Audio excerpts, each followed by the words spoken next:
Hey YouTubers, hope you don't mind that I'm actually going to be eating my dinner while I'm actually making this video. I wanted to take the time to actually review this game, Final Fantasy 13. Now, a lot of Final Fantasy titles have always been one of my favorites, and I really like the imagery in this Final Fantasy game. Visually is really good. What's up, Daniel? Crazy. God. Anyways, yeah, visually it was very good, very inspiring. Actually, I was actually thinking about getting one of those fallacy tattoos and stuff.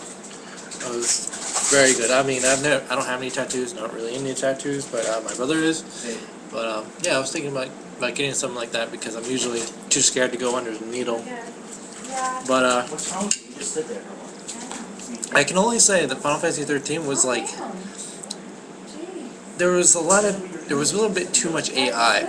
Like, what I liked about a lot by playing Final Fantasy X was the simple fact that you got to control every one of the characters. In this game, you only controlled one, and the rest of them already did their job, which is one of the reasons why I didn't like Final Fantasy XII. It just seemed like most of the AI just did most of the work, and you can just sit there and continuously press attack over and over again, or auto battle, or whatever. Really not that much fun. The gameplay got really annoying. What made the game fun, though, regardless of so much AI it had, were the shifts, the customization shifts. The only way I can talk to it, like how you can set up your party. So all in all, the game felt like it was like playing a racing game. The way you had to shift up and shift down, play defensively, have like heavy magic and then heavy attack. Anyway, all in all, I beat the game in like 45 hours, which is a record for me. I kind of breezed through the game kind of quickly. I really like the cinematics though, and I didn't have to do so much of the tutorial because I was so used to watching my brother play, and he was showing me some of the controls. So yeah, I wasn't spending a lot of time sitting through tutorials, and there was a lot of tutorials. I think the only tutorial I actually went through was how to use the Aeons. I can't remember what they're called, but Aeons is what I remember from Final Fantasy X. Also another thing, the music.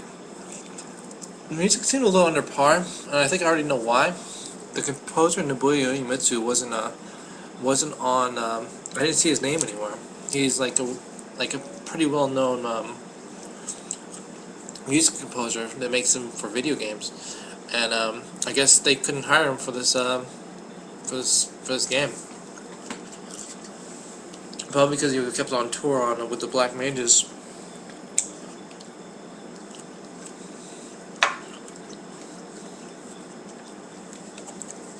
But Square Enix stayed true to its I guess metrosexual. This time they used a girl that was semi-attractive, but very mannish it seemed.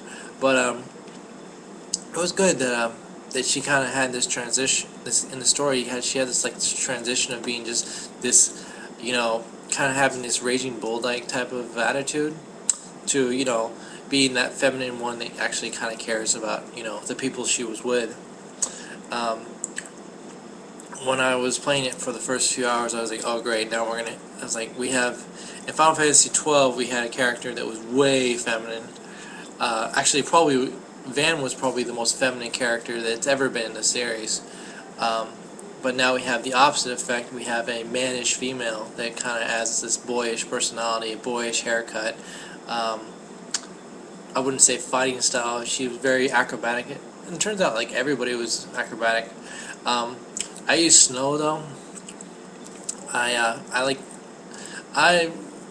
I'm usually one to play girl characters, but I like Snow a lot because he seemed like the most masculine character that has ever been, aside from Barrett from Final Fantasy VII, which was an excellent game, by the way. So yeah, I would say it was good, but it wasn't as revolutionary as Final Fantasy X,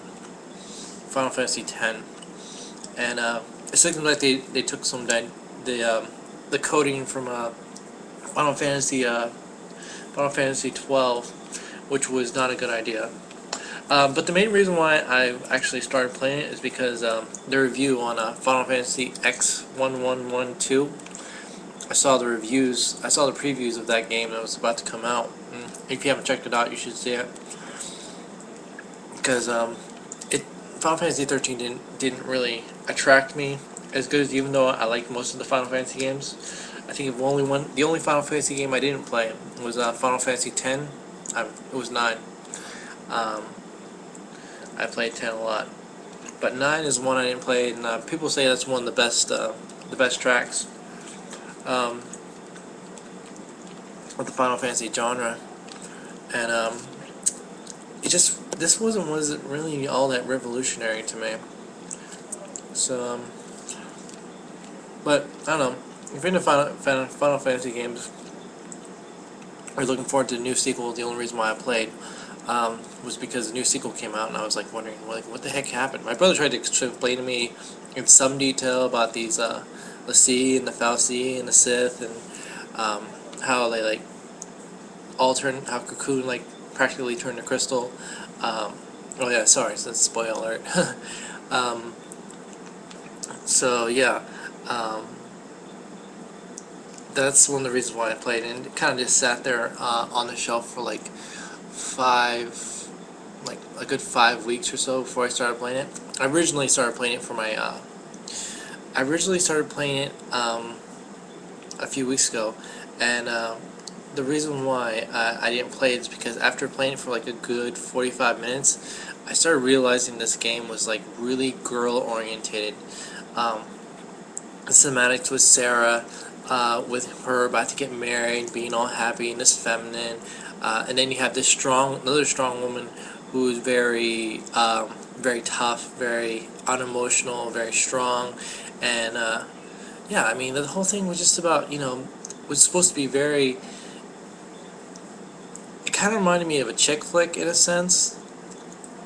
I don't watch a lot of chick flicks, but yeah, I mean, this one was very girl oriented, and I'm not going to be surprised that if Final Fantasy X3 or XIII is going to be very girl oriented.